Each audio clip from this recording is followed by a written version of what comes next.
Welcome back to Mend the Mind, episode 13. Now we are cooking. Today we've got a fun one, another one that we are looking at some media that caught our attention over the course of the week. And dive in and kind of see what kind of conversation we can draw from it. What implications are there? What are maybe some of the ins and outs? And just have fun with the conversation. Head over to Mr. Mike, introduce a little bit of the clip. Yeah. But before we do that, as always, and Nick, I'm going to keep reminding you, we got to let the people know, all right? We here for the people, you know? It gets the people going. If y'all haven't already, like, subscribe, share, please. If y'all find something interesting, please share it. Get it out to your people, those you love, anybody you think can benefit from it, because that's what we're here for, to help you all and ourselves just be the best versions of ourselves possible. So, again, like, subscribe, share, follow, all those good things. And we're going to jump into it. So I'm going to play a little bit of a clip here that we came across. I sent this to Nick earlier in the week. I'll read a description and then we'll break it down. We'll break it down and see where we go from there. So, yeah, y'all check this out for a second. There was a really interesting study with athletes and our inner dialogue. They picked basketball players and they told one pool of basketball players, okay, for this next game, we want you to give yourselves instructional self-talk. So remind yourself like what the plays are, who to pass the ball to, when to shoot, very tactical driven things. Mm-hmm. And then they took another pool of players and they said, okay, I want you to give yourselves motivational self-talk. So remind yourself how good you are, that you've been training for this, that you're going to win. The motivational self-talk group drastically outperformed the instructional self-talk group time and time again when they ran this experiment. Wow. And so my takeaway, what this means for us is that we don't need to remind ourselves what we're doing as frequent and as often as we need to remind ourselves that we're doing something great. Cool. So we came across this clip, I think on Instagram or maybe it was TikTok. I saw it and I thought it was pretty cool. So I figured I would share it with Nick, but I'm gonna read some of the caption here. And the topic is self-talk. And it says, a very interesting study was done on basketball players that found motivational self-talk is far more effective than instructional self-talk. Try this in your next practice, training, game, match. I want to add a couple more in there. Relationships, your work life, whatever it is, whatever you're trying to navigate right now. So try it in this arena. Instead of telling yourself what to do regarding your former technique, remind yourself that you're good and you're good enough, that you can do the specific task you're trying to perform.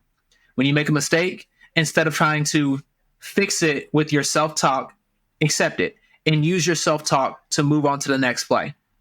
Motivational self-talk greater than instructional self-talk. There we go. So that's our starting block today. We got motivational self-talk versus instructional self-talk. And Nick, I'm curious as to how you feel about that. Do you think that there is a rhyme or reason as to why the motivational self-talk works better than the instructional self-talk, at least in this example or scenario we were given? Yeah, I do. I think that there's quite a bit going on that I'm excited to unpack. I want to start with defining some of the terms. And so if you're not familiar with the instructional or the motivational self-talk, they give some examples in the clip. I would add on to those and say that instructional self-talk is what you're doing and it's what you're executing. And so it's much more focused on the outside, the mechanics of what it is, maybe the words that are coming out of your mouth. If you took a volleyball serve, for instance, it would be the mechanics of your serve. It's not anything outside. You're not like hyping yourself up or anything like that. Whereas motivational self-talk would be more of that hyping yourself up. Instead of a do, it's more of like a be. So like a state that you want to feel.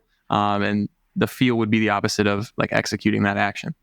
And so that's how we get to, reminding yourself how good you are, thinking about your training, anything that's kind of giving you that confidence boost, but isn't necessarily specific to the actions of that task. That the study, and I guess we'll call it a study. I don't know how far or how much study or how extensive the research was on this, but I do think there is some truth really in any aspect of the positive self-talk versus game planning and going over the scenario time and time again over in your head. Like I think there is value in both, but the benefit of I perform well, I achieve at a high standard, I produce good quality, the work I do is valuable. I think all of those things, in my opinion, are much greater, much more effective than for me saying, this is what I have to do tomorrow. This is my schedule. This is the routine I'm going to follow. Because I think our brains know that without us telling ourselves that. Like it's going to do it anyway. We're going to be on autopilot. We're going to do most of those things anyway. When you wake up, you know that when you get up in the morning, you're going to go wash your face, brush your teeth, throw on some clothes, get out the door. Like that routine is going to happen. So I think that when it comes to this example, that's what it's like in basketball, or at least for this basketball example. I'm going to pass the ball here. I'm going to make this cut this way. I'm going to set a screen here. I'm going to roll to the basket. I'm going to kick out to the wing. I'm going to drop to the corner. Ball might come to me. Ball might get dumped down low. Like all of those things are things that you're naturally going to do, that your mind is going to do repetition wise over time. But I think that also when something goes off and that plan doesn't happen because they decide to switch on the screen, or your pass gets deflected, it goes out of bounds, turnover, whatever the case may be, at this point, you haven't worked on your confidence side of it. You haven't told yourself, all right, regardless of what the outcome is of this, I'm still good. I'm still valuable. I'm still creating a good space for me and my team. I'm still a shooter. I'm the best rebounder out here. Like I think there are so many other things that play into that, and that self-talk is going to carry you much further than just rehearsing or going through the motions of the player plan. I love it. I think that you hit on a lot of good points. I think that the phrase that we love to toss around in the sports psych world, perhaps, is that self-efficacy is the number one predictor of performance, right? And so when we talk about self-efficacy, just having the belief that you can do whatever it is that you're doing, hand in hand with confidence, right? Yep. There's a lot of overlap between the two, and that is always step one. And so if motivational self-talk, we wanted to rephrase that as a form of self-efficacy, which I think is fair, then it does make sense that you might see higher performance with that. I think it's also worth touching, like you mentioned, the extent of the research. We didn't dive that deep. We thought it was a cool topic and we wanted to run with that, but we didn't do a whole lot of back-end research on this, and happy to admit that. So if somebody does have the research, I'd actually love to hear more about it. We just didn't take the time to do it this time. But the validity of it, not going to speak on that. It could be a really, really good study. It could be something that missed a few variables, and we can't really conclude that instructional or motivational is what's leading to it. Maybe it's correlational, but not cause. Actually, correlational, but not a causation. Right. But find it interesting nonetheless. The other thing that you mentioned is you're not thinking about doing these things. If you're doing something that you can go into autopilot on, or in other words, are highly skilled at already, there's a real argument to be made that focusing on that instructional could be distracting. I don't know if you've ever heard somebody say, if you think about walking or going upstairs, it suddenly gets a little bit harder. Or it's like when we tell people, oh yeah, just walk normal. They think about walking normal, and now you're like, I don't know if I'm doing it right. Yeah. You start like wobbling a little bit when you walk. Like it's like, all right, why am I walking like? Why am I moving like this? Yeah, they hit him with a little shoulder lean. And I think that's like a shift to a more intentional instructional self-talk. You're like, normal, yes, normal. Yeah. It's like the SpongeBob episode where he's like, I'm normal. It's not, right? And so when you're in autopilot, instructional, that feeling or being a certain way, I think it goes a lot further. And I think that intuitively makes a little bit of sense. The angle that I kind of wanted to go down was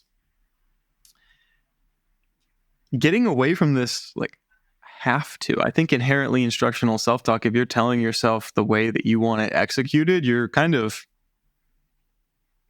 making it a little bit stricter in what you're allowing or accepting, Right. and a little bit more rigid in how you go about things, right? And so if you're talking to yourself in a more controlling manner, then you are limiting yourself a little bit. And I think that could also play into some of the performance, but even more than that, the feeling of what you're doing. Obviously, motivational is associated with that feeling, but it's not fun to feel controlled. So if you're actively making controlling statements in your head with that self-talk, how much success are you setting yourself up for? Yeah.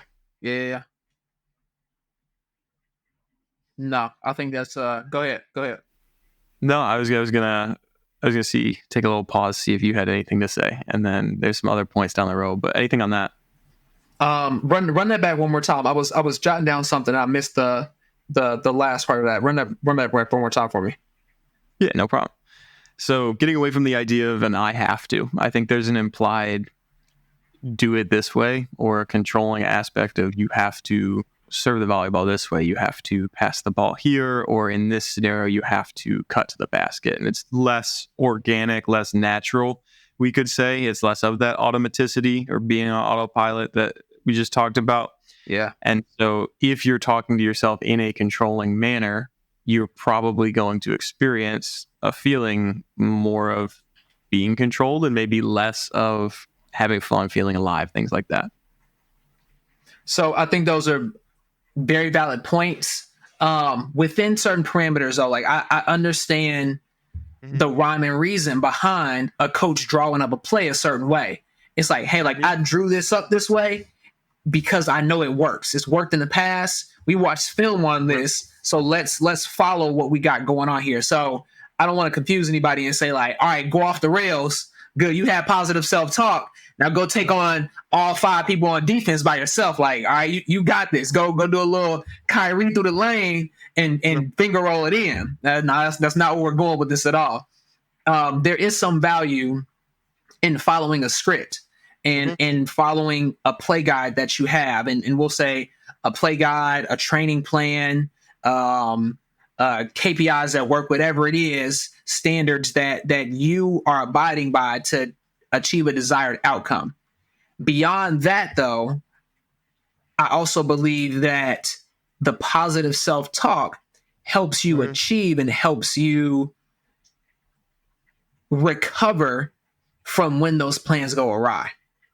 So if the play gets picked up on, the team has watched film on y'all, the play gets picked up on, and they know exactly where the ball is going, instead of you getting frustrated and worrying about, oh my God, like this is the routine, what do we do now?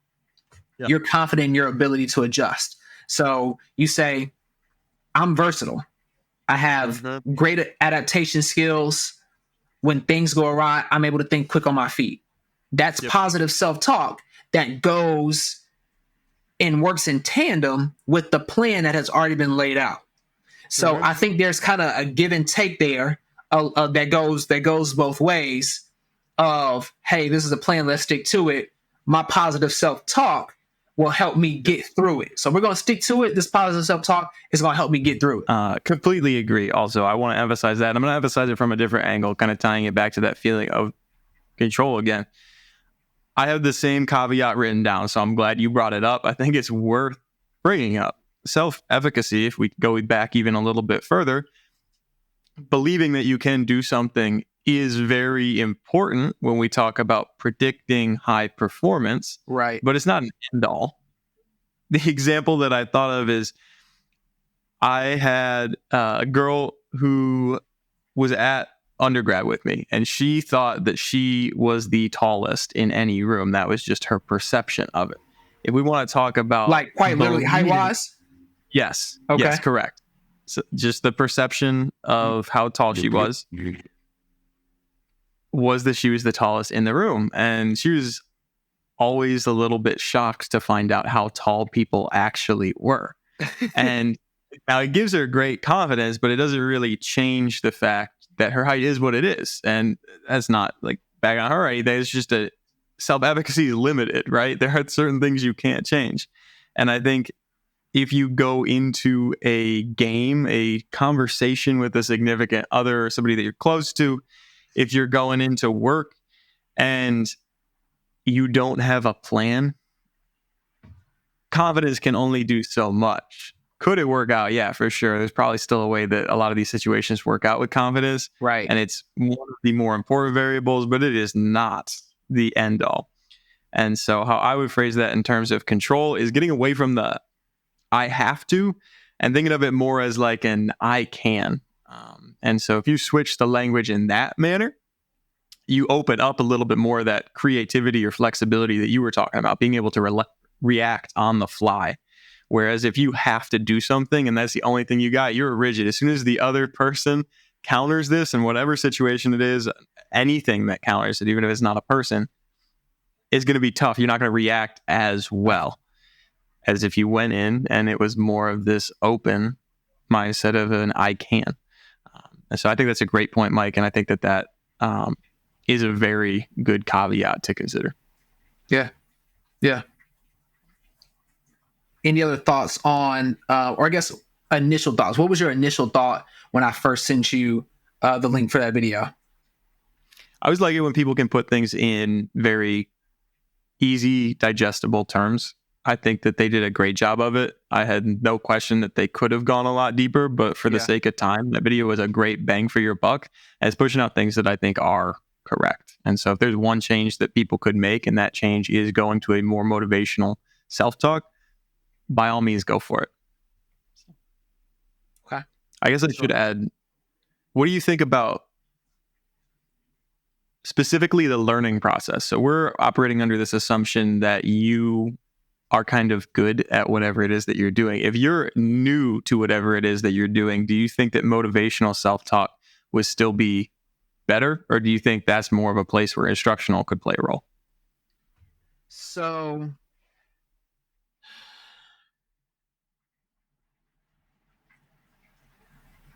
oh man, that's a good question. I think that I'll speak from my own experience. When I accepted the job of my current employer just about 3 years ago, I didn't realize it at the time, but I think that I experienced a bit of some imposter syndrome. Okay. Because I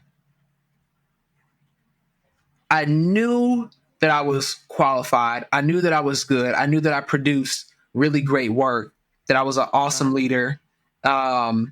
Just from my track record of where I had been, what I had done, the feedback that I had received.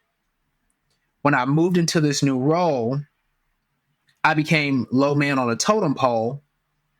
And on top of that, there honestly weren't many people that looked like me where I was. There were not many Black people in my working space.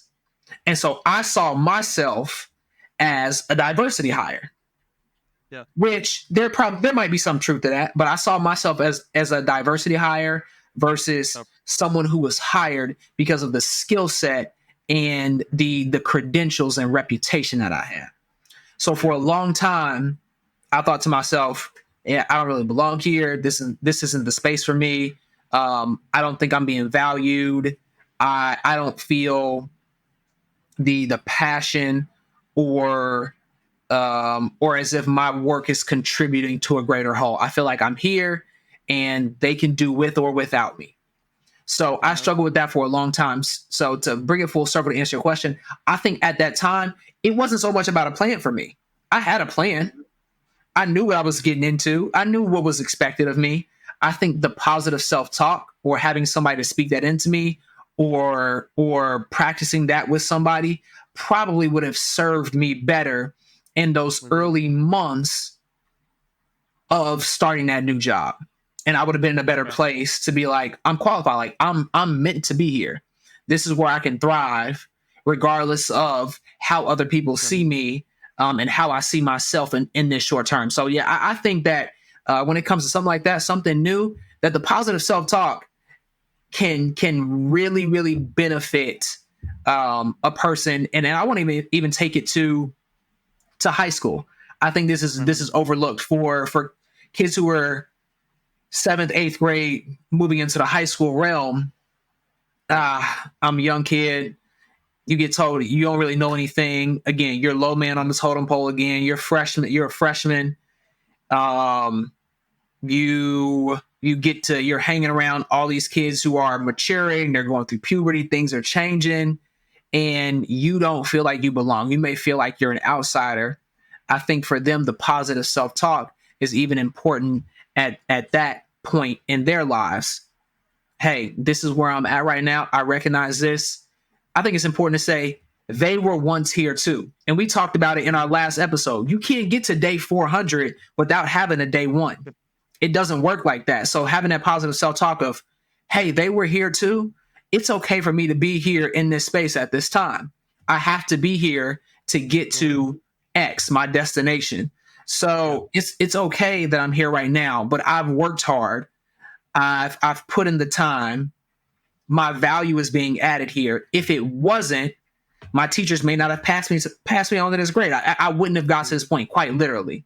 So that's just an example that popped in my head that I think would be another good atmosphere or realm for that positive self-talk to be in versus just having a plan. Like you followed a plan from grades pre-K all the way to 7th, maybe 8th grade.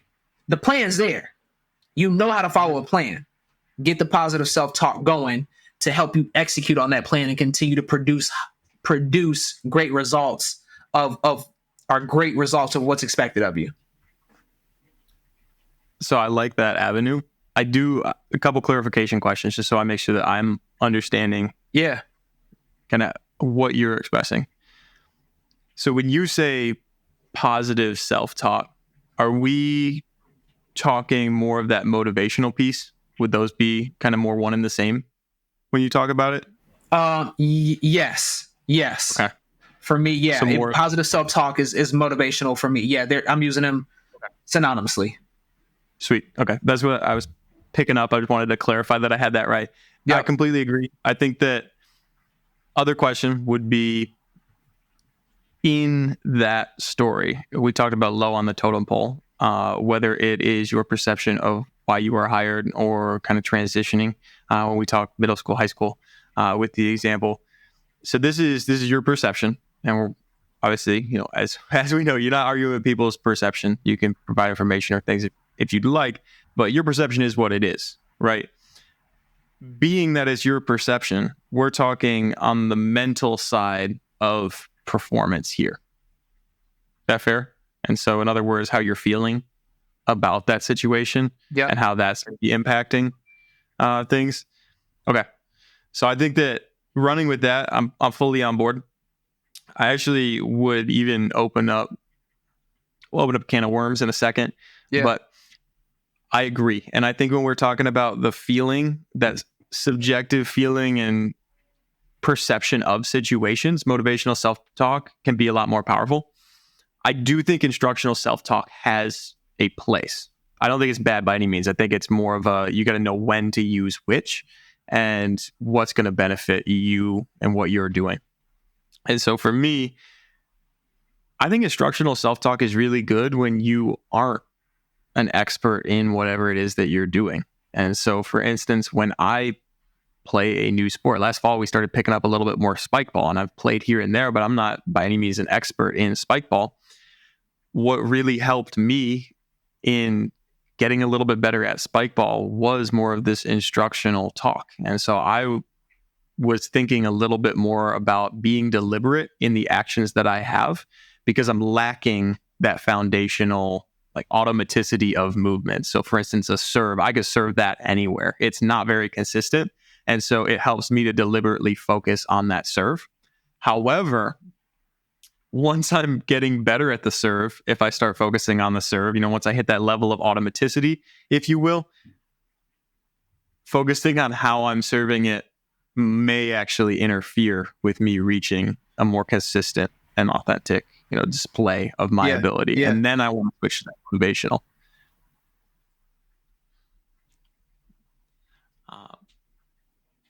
Opening a can of worms now, if we can get on board with that.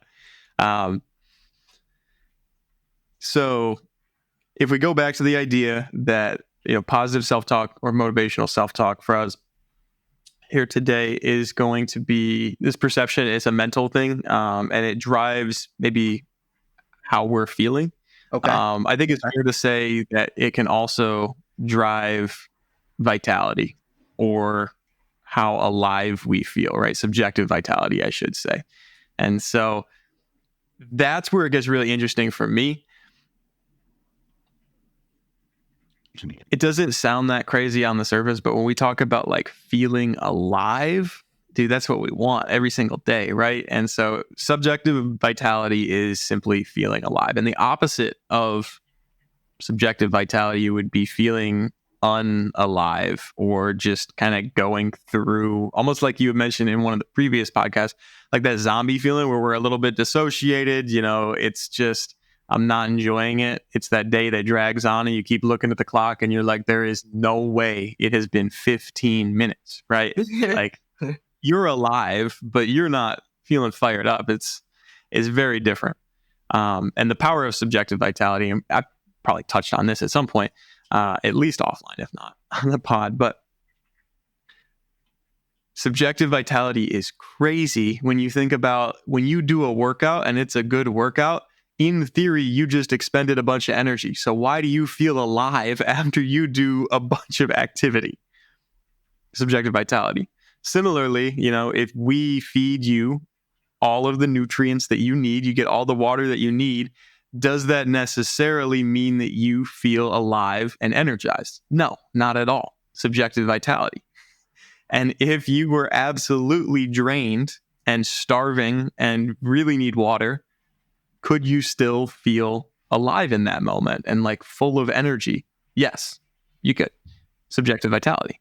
And so when we get into that, I think that really opens an avenue of, I would say, into wellness as a whole.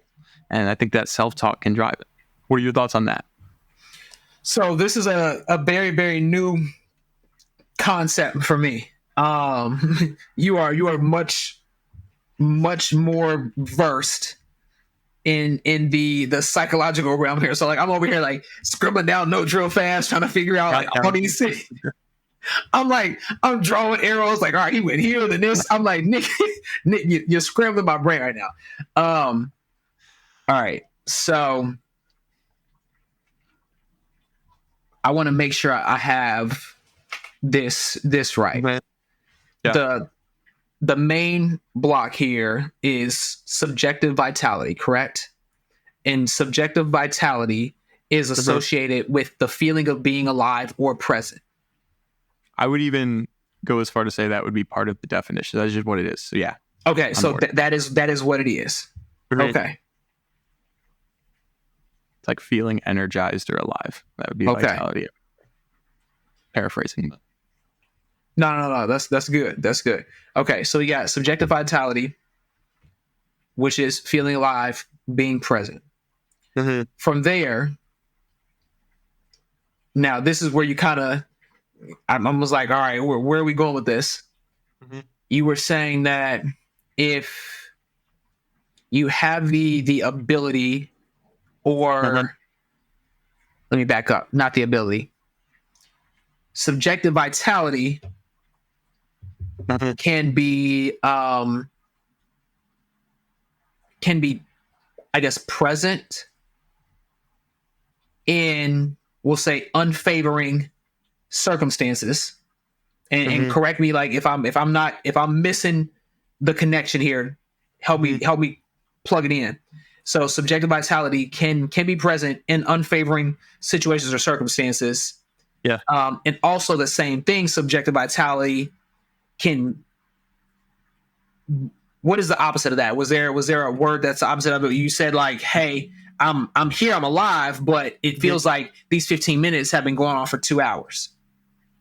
So I'll just tweak the language on subjective vitality, kind of what we got as the if you will. I'll just say it's the measure of how alive you feel, and that might clear it up. So same thing as self-esteem.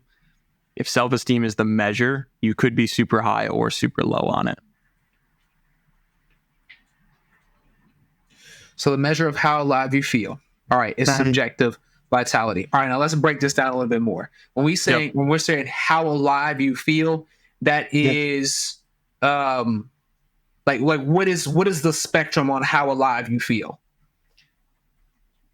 I guess you could quantify it however you wanted. I would say for research, they'll just put it as like a scale of 1 to 7 or 0 to 100, whatever they feel is right, and you can quantify it that way. But they'll have specific questions that get at the different aspects. I do not have those pulled up right now, but it's cool. A good example of it would be, you're gonna like this one.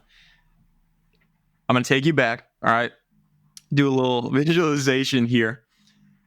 We're at Florida State. All right. We are back in your heyday. Dang, baby. The runner. All right.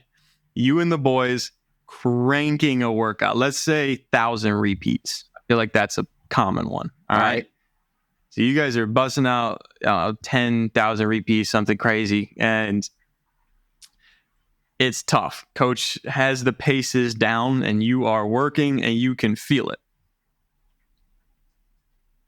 If there's 10 reps and we are on rep 7. Yep. Whew, we're doing 10,000 meters of, this is a workout. All right. Got it. It's a grind. All right, bet. I guess let me backtrack. Instead of saying we're at 7, which rep do you think would be the hardest? So for me, historically, the middle reps are always the hardest. I get to. So if we got 10 reps, I would get through probably 1 through 5. Yeah. Maybe 6. Mm-hmm. That's 7 and 8. And then 7 and 8 are tough, or 6, 7, and 8 are tough. And then I come back and I'm alive again. Subjective vitality. Hang on, I got it. I'm alive again. Reps 9 and 10. I'm a dog. I'm here. Yeah, exactly. And so I would say that is a big piece of flipping that switch for those last 2, right? And that's just how you're interpreting it, because let's be real. You should have less energy on reps 9 and 10. Right. Here we are at the end of a workout going, last one, fast one. Just rip the last rep. Yeah. So even just that feeling of knowing that you're about to be done and like having that sense of almost like liberating feel could be categorized as some subjective vitality increasing. So it's a little bit higher there. But it's that feeling of energy that you get. Okay.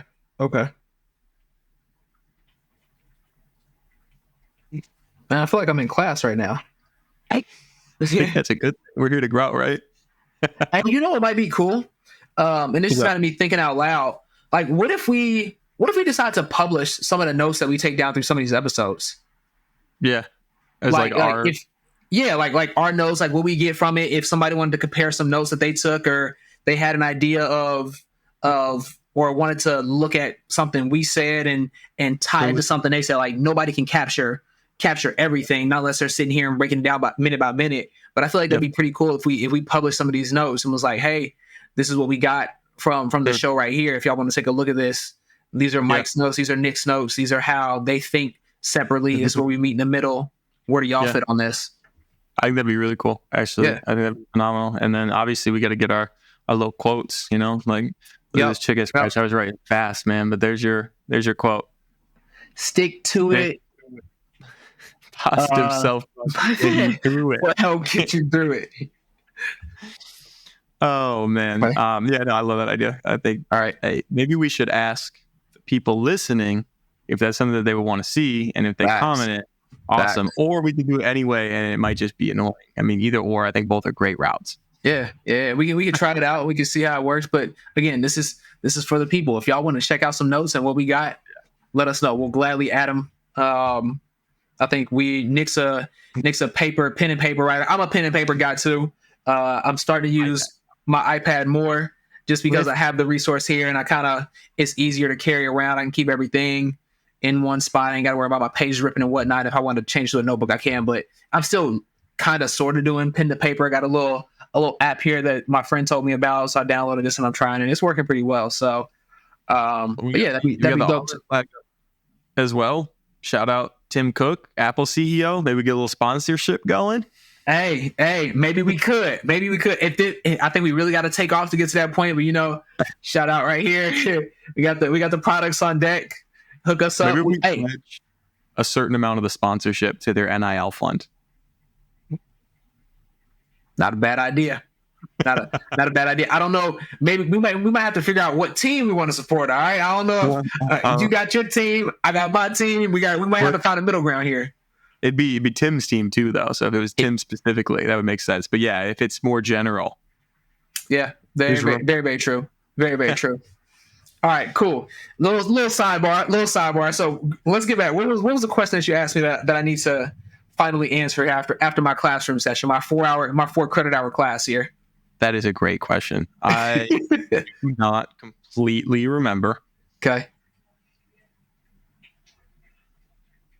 Give it a couple seconds. See if you think anything either over there. Otherwise, I got subjective vitality. We worked the definition of it. It's the measure of how alive you feel. It's the feeling of energy that you get. We talked about a scale. We have a scale from 1 to 7. You can kind of quantify it however you choose to. That ringing a bell at all? Not for a question, but that's all right. Let's keep running. All right, let's keep going. So I think. Yeah. You got stuff? I got a question. This is for the listeners here, for the viewers. Mm-hmm. As we talk about subjective vitality, again, this is the feeling of alive, feeling of being present, the measure of how alive you feel.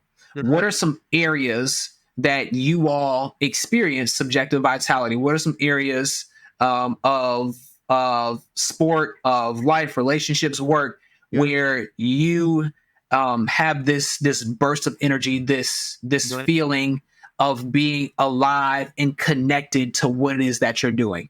Is there anything in particular that you all enjoy doing that gives you that fulfillment? We would love to know. So drop that in the chat, in the comments, and let us know. Maybe we can double back on that at some point here. But I'm gonna ask you that question, Nick. Like, what are some areas that you experience some subjective vitality, my guy?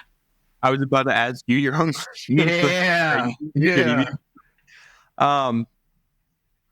It's actually this is a great example of it. I think that when we hop on the podcast, it just comes so natural. We have been super fortunate. Pull behind the curtain. Maybe this is good. Maybe this is something that we shouldn't say.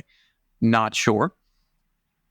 But we really go pretty off the dome with these. I mean, we write down notes and plan as we go, but a lot of this is spontaneous and fueled entirely by our creativity or interest in the topics. And so I think that this is a great example where vitality's high and you see those other things correlated with it. Yeah. I think that the creativity thing is massive. I am most creative in brainstorm sessions and things like that when I'm having a good time and I feel like I'm alive, right? Like my mind just gets going. And so that's another way that I would phrase it. When your mind is just going and it's all good, positive thoughts, you're going a bunch of different directions, perhaps even, but you just got ideas and you're excited about a topic, I would say your subjective vitality is high. And so for me, the other one within the realm of positive psychology is when I get a training request and I get to plan out a training specific for them. I love asking questions about what they want, but I absolutely, best part of my day is going to the whiteboard and drawing up a plan that hits all of the different pieces and connects all of the different areas that I think would be important. I think that is so fun. I get the same thing with sports. I'm talking sports teams and things like that. I think that's some of the aspect of fantasy football that's appealing to me. Yeah. Granted, your team starts not doing so well, which has been a bad thing for me lately. It's not as fun, and that's vitality goes down. But like putting a team together, even if it's not a fantasy team, putting a team together in general, I think is something that gives people a lot of subjective vitality, and I think it goes hand in hand with that creativity. Speaking of your team, my guy, I'm sorry about. Hey, I was really pulling for the Bills Mafia, man. I was really pulling for them. I thought they were gonna pull it out. I was like, this is gonna be the one. and Patty Mahomes started doing what Patty Mahomes does. Yeah. Hey, the boys made it again. You obviously would love to see him go further, and the Right. conversations by the time this comes out, they all already have been had. I'd be surprised if there weren't changes and things like that, but I'm happy with it. I'm doing a lot better job than I did in my younger days of realizing that I don't have a whole lot of control over it. So how bummed do I really need to be after the tough losses? Were As you a for- crier? Were you a crier as a kid when they lost? No, I did break my phone once. I think in high school when Auburn lost to Texas A&M, it was like a crazy, like just couldn't believe it happened type of thing. I was so mad, just bent my phone in half. Hey, Mom did not. that's wicked. That's wicked, my guy. Come a long way. But yeah. Oh man. All right, I'm gonna answer my own question. Yes. And this is also free promo right now. Hopefully, we can get a little sponsorship from this. If y'all have any Apple products or and I guess this can be used across other devices. I have a Surface laptop here with Microsoft, the Surface Laptop 3, Microsoft free promo. You know, holla at your boys, hook us up with a little something. But this app is called Good Notes, and it's pretty dope actually. Like, it catches my handwriting pretty well. I write in like print cursive, so half things are print, half things are cursive, just to get some stuff jotted down. And this note is working extremely well, extremely well. So I like this a lot. Y'all should give it a try if you're looking for a good note-taking app. This is actually what it looks like right here. See if I got it highlighted. You can't really tell. Either way, we'll drop it in the description below. Y'all should have it. Y'all will see it. But super dope. Super dope. But I'm gonna answer my own question. So where I experience, and is that the right phrasing for like where you experience subjective vitality? Is that how you would say that? Yeah, you kind of gotta be more of that vitality.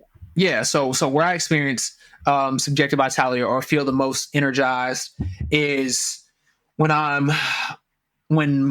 feel like I'm adding value to others. I'm helping them reach their goals, growing people, feeling as if I am maybe coaching in a sense.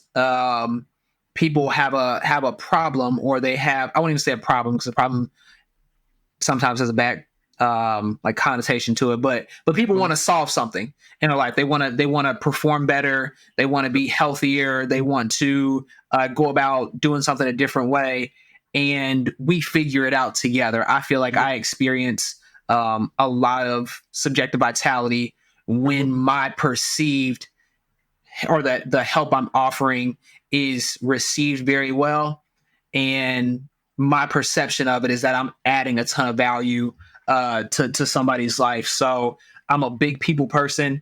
That sports, I feel super alive. Like when I'm working out, when I'm running, I feel like I am doing something to better myself. And on top of that, it can be modeled by other people. Like I like to practice what I preach. Hey, like be fit, be healthy, have a good balance. I like to practice what I preach, and I think by doing that, it reassures me like you are doing what you're telling other people to do. It's a do as I am. Or oftentimes you hear do as I say, not as I do. In this case, I want both to match up. Do as I say and do as I do. I'm trying my best to lead by example. So those are the areas where I feel the most. And one that I maybe even overlook semi-frequently is when I get the opportunity to spend the time with family. It's maybe not something as hands-on, for lack of better words, as coaching or more involved, but literally just sitting around, kind of like you feel that way when you get to be creative and when you're brainstorming with people. When I get to sit around with my family, we talk, we joke, we have a good time. Like I feel very, very alive, very connected to my people at the time, what we have going on. And when I say family, that's a very broad scope. That includes Nick, that includes Natalie, that includes like a group of friends that I hold near and dear to me. So those are definitely some of the ways where some of the places I experience that. I love that. And I would echo from what I know about you, all of those. You instantly light up with the opportunity to coach and mentor when people show interest in something that you feel that you can help them with. And so that one really resonated with me. I was like, I remember that very vividly. Yeah. Yeah. Most times that we talk, but especially like learning that about you back in the day. I also want to dive in with that relationship just real quick. Yeah. Which relationship? Family or just like relationships as a whole? As a whole. Okay. And I'll touch on family as well through it. I think that in essence, when you are with people who you enjoy being around, you feel more alive. And so I think that there's a huge overlap there. And I think that's something that if you're listening, I would reflect on the people that you feel the most alive with. I would reflect on your favorite teachers or mentors, your favorite students, your favorite people to even watch or listen to, consume media from. Odds are you feel more alive, whether that's because they make you feel valued, whether that's because you're genuinely interested in what they have to say, or you just enjoy a certain feature of maybe their accent, their voice, something arbitrary like that. It drives a little bit of that interest and enjoyment for you. Thus, the vitality is a little bit higher. And I think that's through a lot of different motivation mechanisms. Not for today. We probably touched on pieces of Mother Day. We'll dive in deeper.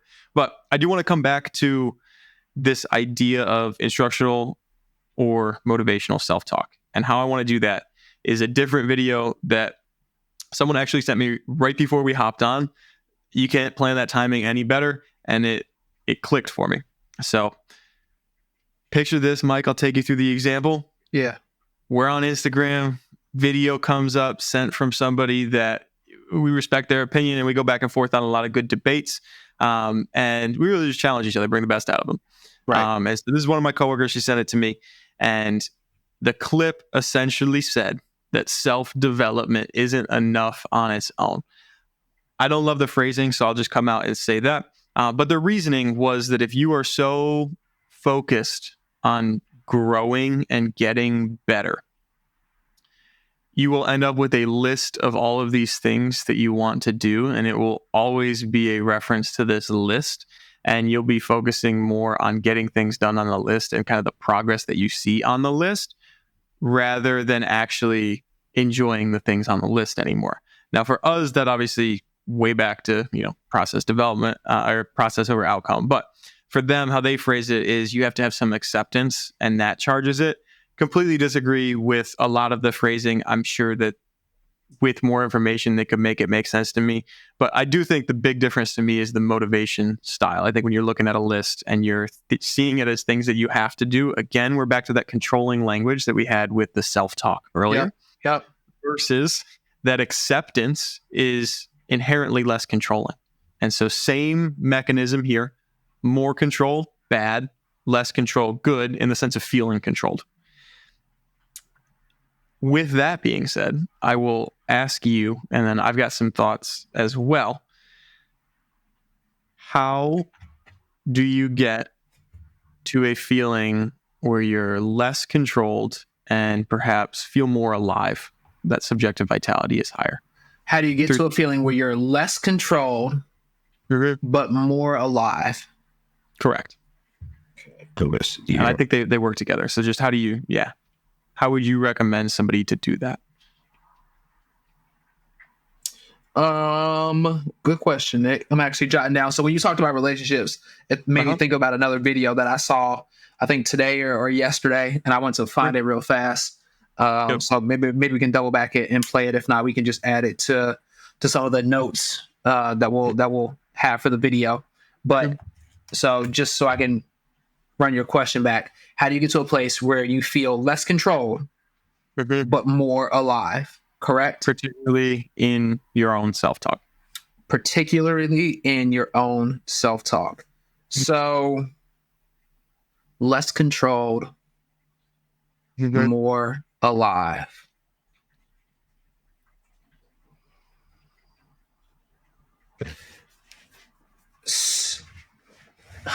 So this is funny how this is coming full circle. I actually heard this probably this past weekend, I was driving, listening to something, and my autoplay was on. So there was something else that came up afterwards. And the Yeah. second video, what'd you say? Oh, I was just yeah. Yeah. So the second video that came up was a video from Transformation Church, and Michael Todd, the lead pastor there. He was talking about discipline Okay.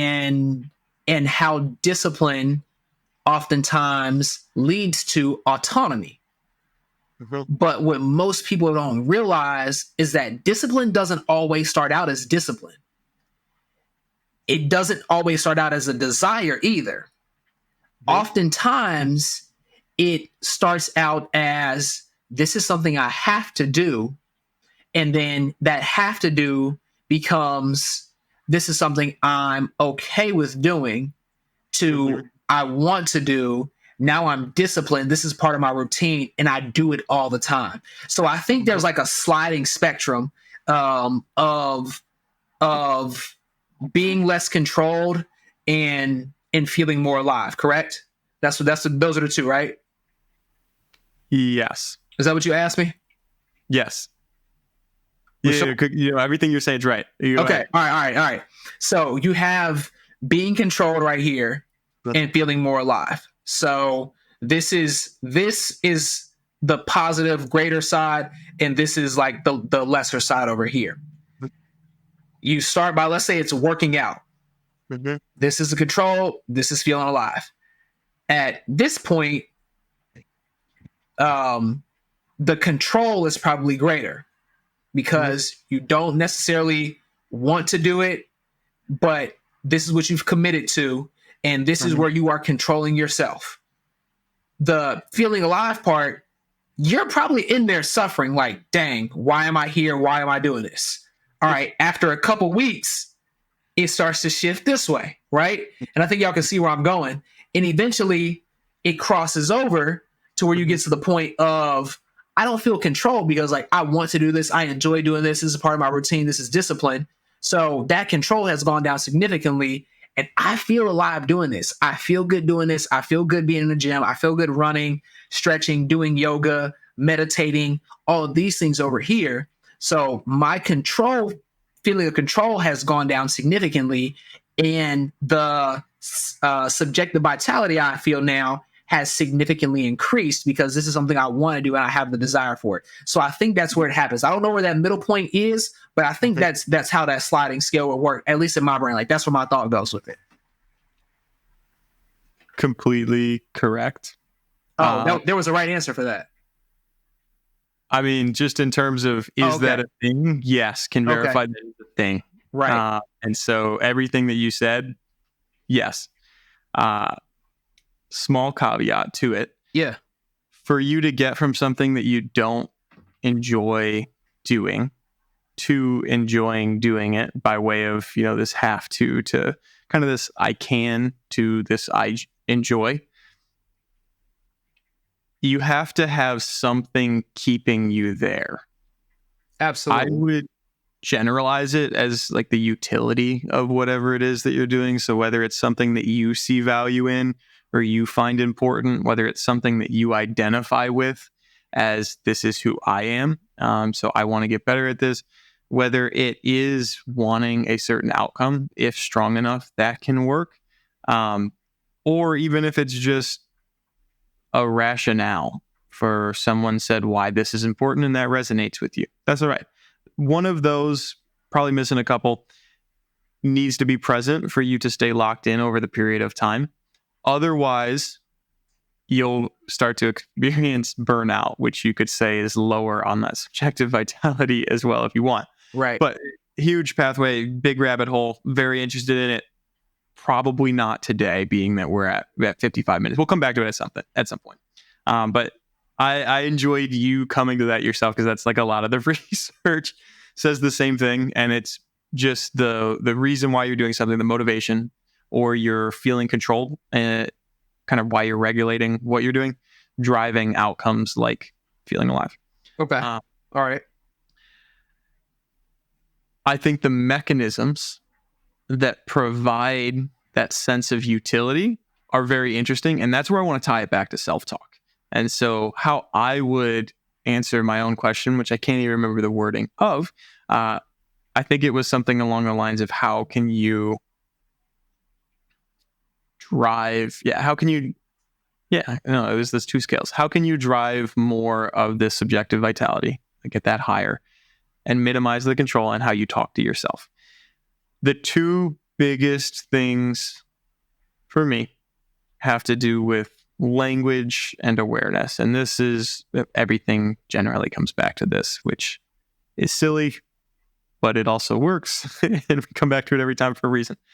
With the language, certain ways that you talk to yourself are going to be more controlling than others. And so if anyone is listening and they're looking for a way to have an instant shift in how alive they're feeling, think about the words you're using when you talk to yourself. Yeah. If you're going to talk to yourself, as we said with, I believe it was Caleb, you wouldn't like if I talk to you how you talk to you. Yep. Odds are that same method and style of how you talk to yourself contains a lot of controlling words. To list a couple, your should, must, ought to, have to. Right. If you are telling yourself that you have to do something, that you should do something, it kind of implies that you wouldn't do it naturally without that discipline. And so how much enjoyment do you think you're going to get out of things that you wouldn't do naturally? Right. Not as much as if you viewed it as something that you would do naturally. Yeah. And so if you replace those should, must, ought to, have to's in why you're doing something to getting to, even can do, will do. That one can be on the fence for me, but will do, encourage, recommend, try to find the value in it instead of saying I have to do this. Ask yourself why it's important. Right. Take a moment, and if your self-talk becomes a little bit more about that, then you're going to drive better outcomes for yourself, and you're going to feel less controlled along the way. The reason I think that this is so interesting, and combining it with just finding little things that you appreciate and enjoying that process as we've touched so many times.